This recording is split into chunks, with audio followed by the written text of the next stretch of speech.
Simple একটা বাজি না, তারপরে এটা এত মজা ছিল কে আমি বুঝতেই পারিনি। তো এই বাজি দিয়ে তো অনেকটি ভাত খাইছি। আসসালামু আলাইকুম, welcome back to my another food blog. তো আপনারা কেমন আছেন? আলহামদুলিল্লাহ ছোট মেয়ে ভালো আছি। অফিস থেকে আসার পরে মূলত এই যে একটা নিয়ে আসলাম, মানে চা নিয়ে আসলাম। আর মূলত এটা ছিল একদম তেঁতুলের চা। আর তেঁতুল দিয়ে চা খেতে কিন্তু খুব বেশি মজা লাগে আমার কাছে। তারপর চাটা শেষ করে তারপর নিয়ে নিলাম এখানে আলু। যেহেতু আজকে মানে বৃহস্পতিবার রাত, তো ভাবতেছিলাম কি রান্না করব। তো ভাবলাম কালকে যেহেতু মানে শুক্রবার ডিউটি আছে, হালকা পাতলা একটা রান্না করি।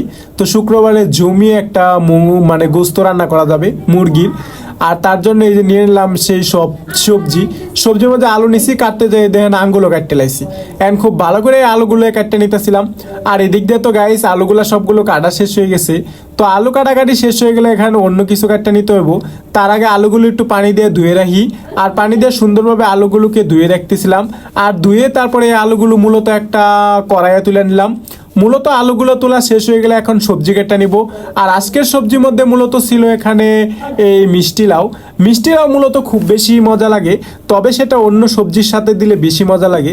যার কারণে আলু আর এই মিষ্টি লাউয়ের একটা ভাজি বানাবো। আর সেই ভাজিটা একদম অন্য স্টাইলে একদম ইয়াম্মি করার জন্য চেষ্টা করব। তার জন্য প্রথমে আলুগুলো কেটে নিয়েছিলাম, তারপর এখানে নিয়ে নিলাম সেই মিষ্টি লাউ। আর মিষ্টি লাউ আলু একটা পাত্রে তুলে নিছি। তারপর মূলত এখানে লাগবে পেঁয়াজ আর কাঁচামরিচ। পেঁয়াজ কাঁচামরিচগুলো খুব ভালোভাবে ধুয়ে নিতেছিলাম। আর ধোয়া ধুয়ে শেষ হয়ে গেলে এগুলোকে ভালোভাবে পইলা নিমু। পেঁয়াজগুলোকে পলাপলি করে নিমু, আর এই মরিচগুলোকে লম্বা লম্বা করে ফালি ফালা করে নিমু। আর এদিক থেকে তো গাইস আমার এই যে মরিচগুলো ফালি ফালি করে কাটা শেষ।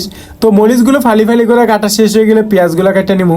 পেঁয়াজগুলো সুন্দর করে চাক চাক করে পইলে নিমু। আর পেঁয়াজ পলার সময় কিন্তু চোখে একটা ঝাঁঝা চলে আসে। আর এদিক দিয়ে সব কিছু পলাপলি শেষ হয়ে গেলে প্রথমে পেঁয়াজগুলো ঢেলে নিমু সেই কড়াইয়ের মধ্যে।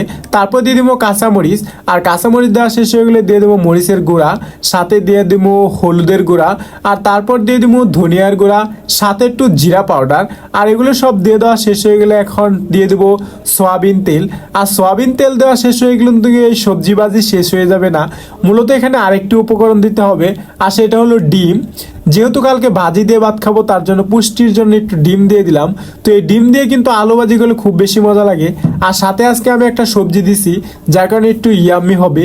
তো আপনারা দেখতেই পাচ্ছেন। তারপর এটা হাত দিয়ে ভালো করে ডইলা মাখায় নিমু। আর এদিক দিয়ে হাত দিয়ে ডলাডলি করে মাখায় নেওয়া শেষ হয়ে গেলে এটা ডাকনা দিয়ে ডাকিয়ে দিমু। তো গাইস ডাকনা দিয়ে ডাকা শেষ হয়ে গেলে এটা এখন চুলা পাড়ে দেওয়ার পালা। চুলা পাড়ে দিয়ে তারপর চুলাকে অন করে দিব। আর অন করে দিয়ে বেশ কিছুক্ষণ ওয়েট করতে হবে, মানে এটা 10-15 মিনিট জুড়ে জাল পারতে হবে। আর এদিক দিয়ে তো গাইস 10-15 মিনিট পর আমি ফিরে আসছি। আর এসে দেখি এটা একটু মানে ডিমগুলো উপরে দিয়ে বাসা বাসা গেতেছিল, যার কারণে এপাশ ওপাশ উল্টে পাল্টে দিতেছিলাম। আর গাইস এদিক দিয়ে উল্টে পাল্টে দেওয়ার সাথে সাথে কিন্তু ডিমগুলো একদম চাকা চাকা হয়ে যাচ্ছিল, যার কারণে আর একটু সুন্দরভাবে হওয়ার জন্য আর একটু ডাকনা দিয়ে ডাকে দেওয়াতে হবে। তো এদিক দিয়ে ডাকনা দিয়ে ডাকে দিলাম। মূলত ডাকনা দিয়ে ডাকে দেওয়া শেষ হয়ে গেলে তারপর এটা আরেকবার 10 মিনিট পর চলে আসছি। আর 10 মিনিট পর আয় দিয়ে এই বাজিটা আমার অলমোস্ট হয়ে গেছে। তো মূলত আমার আজকের ভাজির উপর একটু দিয়ে দেবো ধনিয়ার পাতা। আর এগুলো ছিল বিলাতি ধনিয়া পাতা। বিলাতি ধনিয়া পাতা দিলে কিন্তু খাবারের টেস্ট আরও বাড়ে। আর যেহেতু ভাজি ছিল এটা আর একটু মজার। তো এদিক দিয়ে কিন্তু বিলাতি ধনে পাতা দেওয়া শেষ হয়ে গেলে একটু ভালো করে নাড়ানাড়ি করে নিতে হবে, মানে এই বিলাতি ধনে পাতাগুলোকে একটু এপাশ ওপাশ করে নিতে হবে। তো এদিক দিয়ে তো আমার ভাজি অলমোস্ট হয়ে গেছে। এবার তো ভাজি দিয়ে ভাত খাওয়ার জন্য আমার খুব গ্রেভ ছুটছে। তো এবারে তো ভাত নিয়ে নিলাম। আর ভাত নিয়ে শেষ হয়ে তারপর নিয়ে নিলাম ভাজি। আর বেশ কয়েকটাই ভাজি নিয়েছি, যেহেতু আজকে শুধুমাত্র ভাজি দিয়ে ভাত খাওয়া। তো এবার তো আমার খাওয়া দাওয়ার পালা। তো আপনারা দেখতে থাকেন, আমি খেতে থাকি। আপনারা তো অনেকেই বলেন আমার খাওয়া দেখে নাকি আপনাদেরও খেতে ইচ্ছা করে। আসলে খাওয়াও একটা অন্যরকম ফিলিংস, মানে সারাদিনের ক্লান্তি শেষে খাওয়া দাওয়ার কাছে আর অন্য কিছুই হার মানে না। তো আমার কাছে তো খাবার দাবার খুবই মজা লাগে।